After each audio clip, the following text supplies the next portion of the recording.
തീർച്ചയായിട്ടും ഈ സമാധാന കരാർ എന്ന് തന്നെ അതിന് പറയാൻ കഴിയത്തില്ല. സമാധാന കരാറിന് മുന്നോടിയായിട്ടുള്ള ഒരു ഫ്രെയിംവർക്ക് കരാറാണ്. എങ്ങനെ സമാധാന കരാറിൽ എത്തിച്ചേരാം എന്നുള്ളതിനെ സംബന്ധിച്ചുള്ള ഒരു ഫ്രെയിംവർക്ക് കരാറാണ് വാസ്തവത്തിൽ ഒപ്പിട്ടത്. കാരണം അത്രമാത്രം ഈ കൺഫ്യൂഷൻ, അത്രമാത്രം ഈ ധാരണക്കുറവ് അല്ലെങ്കിൽ വിശ്വാസക്കുറവ് രാജ്യങ്ങളുടെ ഈ യുദ്ധത്തിൽ ഏർപ്പെട്ടിരിക്കുന്ന രാജ്യങ്ങളുടെ ഇടയിൽ നിലനിൽക്കുന്നത് കൊണ്ടാണല്ലോ അവർക്കൊരു കൃത്യമായ എന്താ പറയുക ധാരണയിൽ അടിസ്ഥാനത്തിൽ ഒരു കരാറിൽ എത്താനായിട്ട് അവർക്ക് കഴിയാതെ പോയത്.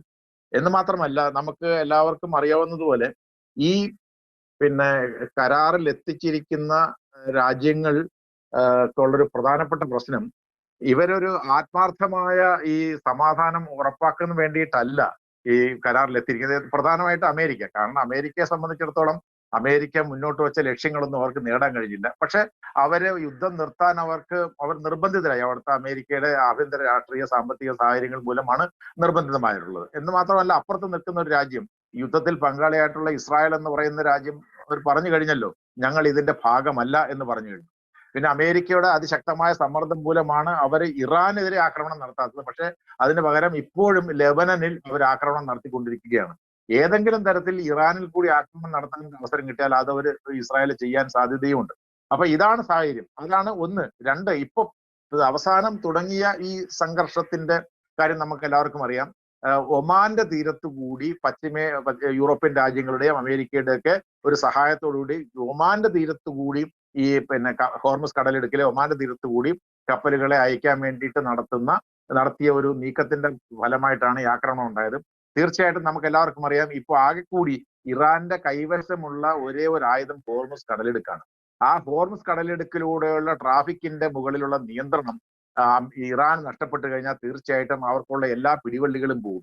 അതുകൊണ്ട് ഒരു കാരണവശാലും അവർക്ക് സ്വതന്ത്രമായ ഒരു ചരക്ക് ഗതാഗതം ഈ ഹോർമുസ് കടലിടുക്കിലൂടെ ഇറാന്റെ അനുമതി ഇല്ലാതെ നടക്കാൻ പാടില്ല എന്നൊരു നിലപാടാണ് അവർ എടുത്തിരിക്കുന്നത്. അതിന്റെ ഫലമായിട്ടാണ് അവർ ഈ ആക്രമണം നടത്തിയത്. തീർച്ചയായിട്ടും അങ്ങനെ ആക്രമണം നടത്തുമ്പോൾ അമേരിക്ക അതിനോട് പ്രതികരിച്ചിരിക്കുന്നു. അമേരിക്ക പ്രതികരിച്ചതിന് ബദലായിട്ട് കഴിഞ്ഞ 2-3 ദിവസമായിട്ട് ഇപ്പോ ഇറാൻ അതിശക്തമായ തിരിച്ചടി നടത്തിക്കൊണ്ടിരിക്കുകയാണ്.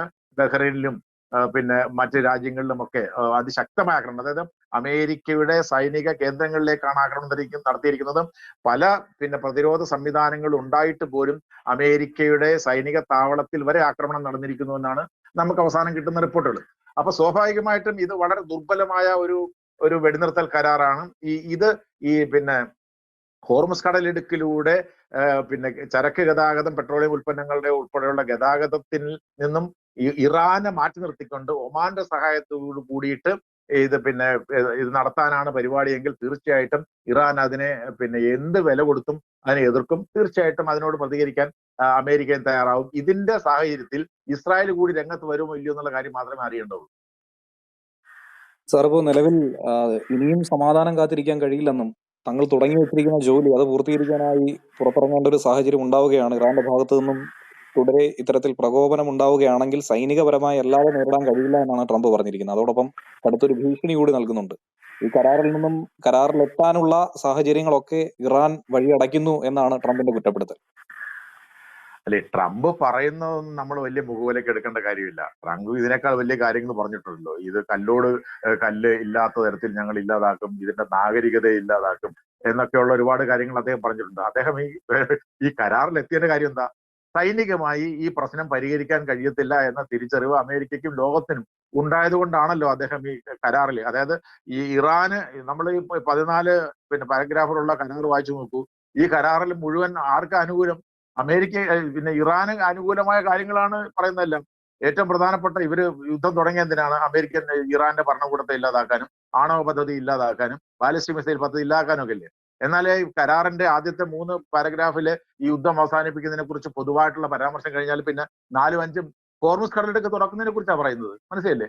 നമുക്ക് ഫെബ്രുവരി 28-ാം തീയതി മുമ്പ് തുറന്നു കിടന്നതല്ലേ ഹോർമുസ് കടലിടുക്ക്? യുദ്ധം കാരണമല്ലേ, അമേരിക്കയും ഇസ്രായേലും തുടങ്ങിയ ഈ നിയമവിരുദ്ധ യുദ്ധം കാരണമല്ലേ അത് അടയ്ക്കേണ്ടി വന്നു. അപ്പൊ അത് തുറക്കണം എന്ന് പറയുന്ന ഒരു അവസ്ഥയിലേക്ക് രാജ്യങ്ങൾ വരുന്ന സാഹചര്യം ഉണ്ടായി. 4-5 പാരഗ്രാഫാണ്. പിന്നെ അതിൽ പ്രധാനപ്പെട്ട വേറെ 4 പാരഗ്രാഫുകളാണ്. അത് 6, 7, 10, 11 പാരഗ്രാഫുകളാണ്. അത് ഇറാന് സാമ്പത്തിക സഹായം നൽകുന്നതിനെ കുറിച്ചും $300 ബില്യൺ സാമ്പത്തിക സഹായം നൽകുന്നതിനെ കുറിച്ചും സാങ്ഷനുകൾ, ഉപരോധങ്ങൾ പിൻവലിക്കുന്നതിനെ കുറിച്ചും മറ്റുമൊക്കെയാണ് പറയുന്നത്. ഈ 6, 7, 10, 11 കാര്യങ്ങളിൽ 8-ാമത്തെ 9-ാമത്തെയും പാരഗ്രാഫിൽ മാത്രമാണ് ഈ ആണവ പിന്നെ പ്രശ്നത്തെ കുറിച്ച് ചർച്ച ചെയ്യുന്നത് തന്നെ. അത് തന്നെയും എന്താ പറയുന്നത്, പിന്നെ ചർച്ചയിലൂടെ ഈ ആണവ പദ്ധതിയെ കുറിച്ച് ചർച്ച നടത്തുന്ന ഈ കാര്യങ്ങളെല്ലാം 2015 ഒബാമയുടെ കരാറിൽ ഇറാൻ സമ്മതിച്ച കാര്യമില്ലേ. അവർ പറഞ്ഞു ഞങ്ങൾക്ക് ആണവ പദ്ധതി ഇല്ല, ഞങ്ങൾ ആണവ ബോംബ് ഉണ്ടാക്കുന്നില്ല, ഞങ്ങൾ ആ കൂടി ചെയ്യുന്നത് എന്താ ഈ പറഞ്ഞ തരത്തിലുള്ള പിന്നെ ആണവ സമാധാന ആവശ്യങ്ങൾക്ക് പിന്നെ ആണവ ഉപയോഗിക്കുന്നതാണ് എന്ന് മാത്രമല്ല അവരുടെ ഇന്റർനാഷണൽ അറ്റോമിക് എനർജി ഏജൻസി ഇൻസ്പെക്ടർമാരെ അവിടെ കയറ്റുകയും പരിശോധനയ്ക്ക് അനുവദിക്കുകയും ചെയ്തിരുന്നു. അപ്പൊ എന്താണ് ഈ യുദ്ധം കൊണ്ട് വാസ്തുവിൽ എന്താ ഉണ്ടായത്? യുദ്ധം കൊണ്ടുണ്ടായത് ലോകത്തിന് സാമ്പത്തിക പ്രതിസന്ധി ഉണ്ടായി, അമേരിക്കയ്ക്ക് ഉൾപ്പെടെ സാമ്പത്തിക പ്രതിസന്ധി ഉണ്ടായി, ലോകത്താകെ ആശങ്ക നിലനിൽക്കുന്ന സാഹചര്യം വന്നു. ഒരു നേട്ടവും അമേരിക്കയ്ക്കും ഇസ്രായേലിനും ഈ യുദ്ധത്തിലൂടെ ഉണ്ടാക്കാൻ കഴിഞ്ഞില്ല. എന്ന് മാത്രമല്ല അമേരിക്കയുടെ പ്രസ്റ്റീജ് മുഴുക്കെ, അതായത് യുദ്ധം നടത്തി വേറൊരു യുദ്ധം കൂടി നടത്തി പരാജയപ്പെട്ടു എന്ന ചീത്തപ്പേരുണ്ടായതല്ലാതെ മറ്റൊരു ഗുണം ഉണ്ടായിട്ടില്ല. അതുകൊണ്ട് ഈ ആയുധങ്ങൾ ഉണ്ട് എന്നുള്ളത് കൊണ്ട് ആക്രമണം നടത്താമെന്നുള്ളതല്ലാതെ ഈ ഒന്നും നഷ്ടപ്പെടാനില്ലാത്ത ഇറാൻ എന്ന് പറയുന്ന രാജ്യത്തിനെതിരെ എന്ത് ആക്രമണം നടത്തി എന്ത് പരിഹാരമാണ് അവർ ഉണ്ടാക്കാൻ ശ്രമിക്കുന്നത്? ഉണ്ടാക്കാൻ പറ്റൂല. ഇവിടുത്തെ പ്രശ്നം എന്ന് പറയുന്നത് ഹോർമുസ് കടലിടുക്കിലൂടെ പിന്നെ വാഹനങ്ങൾ കടന്നു പോകേണ്ട, കപ്പലുകൾ കടന്നു പോകേണ്ടതിന്റെ പ്രധാനപ്പെട്ട ചുമതലക്കാര് വർഷങ്ങളായി പിന്നെ ഇറാൻ ആയിരുന്നു. ഇപ്പോഴത്തെ ഒരു സാഹചര്യത്തിൽ അമേരിക്കയും പാശ്ചാത്യ രാജ്യങ്ങളും പിന്നെ ഒരു മാർഗം കാണിച്ചു കൊടുക്കാണ്. ഒമാന്റെ തീരത്തുകൂടി കപ്പലുകളെ അയക്കുന്നതിന് വേണ്ടിയിട്ടുള്ള ഒരു ശ്രമം നടത്തുകയാണ്. അതിനെ തടയാൻ വേണ്ടിയിട്ടാണ് ഇറാൻ ശ്രമിക്കുന്നത്. അത് തീർച്ചയായിട്ടും എത്ര ആക്രമണം നടത്തിയാലും, ഇപ്പൊ നമുക്കെല്ലാം പറയുമല്ലോ, ഞങ്ങൾ ഇതിനു മുമ്പേ നമ്മൾ എത്ര തവണ കേട്ടു ഇറാന്റെ പിന്നെ നാവിക ശേഷി 95% ഞങ്ങൾ തകർത്തു, ബാലിസ്റ്റിക് മിസൈൽ 90% ഞങ്ങൾ തകർത്തു, ഈ പിന്നെ മൊത്തം ഈ ആണവ ശക്തി മുഴുവൻ ഞങ്ങൾ തുടച്ചു നീക്കി എന്നൊക്കെ പറഞ്ഞിട്ടും വല്ല കുറവുണ്ടോ? ബഹ്റൈനിൽ വലിയ ആക്രമണമാണ് ഇറാൻ നടത്തിയത് ഈ കഴിഞ്ഞ ദിവസങ്ങളിൽ. അമേരിക്കയുടെ ഒരു പരിപാടിയും, അതായത് ബഹ്റൈനിന്റെയും അമേരിക്കയുടെയും പ്രതിരോധ സംവിധാനം ഉപയോഗിച്ച് പലതും ചെയ്യാൻ ശ്രമിച്ചെങ്കിലും ഈ ബഹ്റൈനിലെ പിന്നെ ഇവരുടെ സൈനിക കേന്ദ്രത്തിൽ വരെ ആക്രമണം ഉണ്ടായി, അതിനെ പ്രതിരോധിക്കാൻ കഴിഞ്ഞില്ല. അപ്പൊ ഇതാണ് യാഥാർത്ഥ്യം. അപ്പൊ അതുകൊണ്ട് നമ്മൾ ഈ നേതാക്കന്മാരും ഭരണാധികാരികളും യുദ്ധ സന്ദർഭത്തിൽ പറയുന്ന വാചകങ്ങളെയൊന്നും നമ്മൾ മുഖവിലേക്ക് എടുക്കേണ്ട കാര്യമൊന്നുമില്ല. കാരണം അതൊക്കെ ചുമ്മാ, പ്രത്യേകിച്ച് ട്രംപ് പറയുന്നതിന് ഒരു കാരണവശാലും നമുക്ക് മുഖവിലേക്ക് എടുക്കാൻ കഴിയത്തില്ല.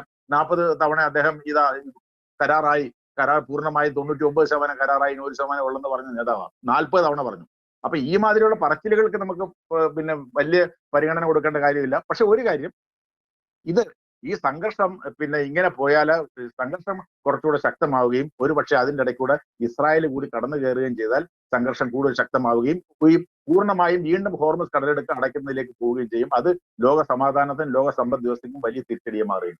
സർ, ഇപ്പൊ ഈ സാഹചര്യത്തിൽ തന്നെ നെതന്യാഹു വലിയ തോതിൽ തന്നെ ലെബനനിൽ പിടിമുറുക്കുന്നുണ്ട്. ലെബനനിൽ ഇറാനും ഹിസ്ബുള്ളയ്ക്കും ഒക്കെ ശക്തമായ ഒരു വെല്ലുവിളി ഉയർത്തുന്ന ഒരു സാഹചര്യം ഉണ്ടാകും.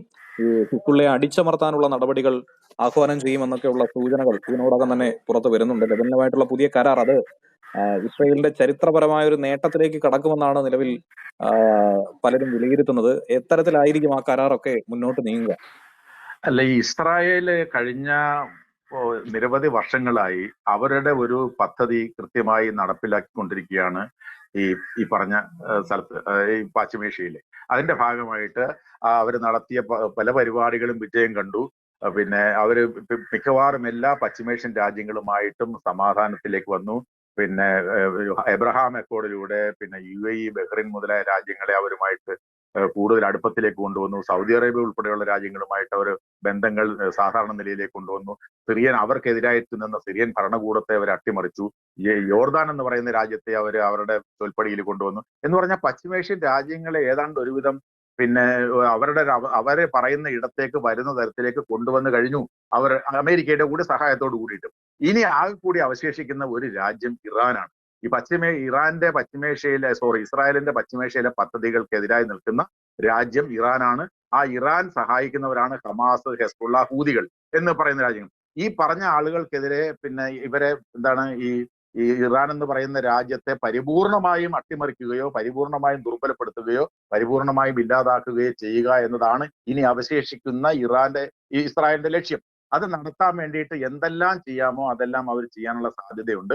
അതിൽ ഒരു പരിധിവരെ അവർ വിജയിച്ചു കഴിഞ്ഞിട്ടുണ്ട്. ഇനി അവരുടെ മുമ്പിൽ അവശേഷിക്കുന്ന ഒരേ ഒരു രാജ്യം ഇറാനും ഇറാൻ സപ്പോർട്ട് ചെയ്യുന്ന ഈ ഹിസ്ബുള്ള, ഹൂതി, ഹമാസ് എന്ന് പറയുന്ന സംഘടനകളാണ്. ഈ സംഘടനകളെയൊക്കെ ഒന്നും ഇല്ലാതാക്കാൻ കഴിഞ്ഞിട്ടില്ല എന്നുള്ളതാണ് നമ്മൾ കാണേണ്ട കാര്യം.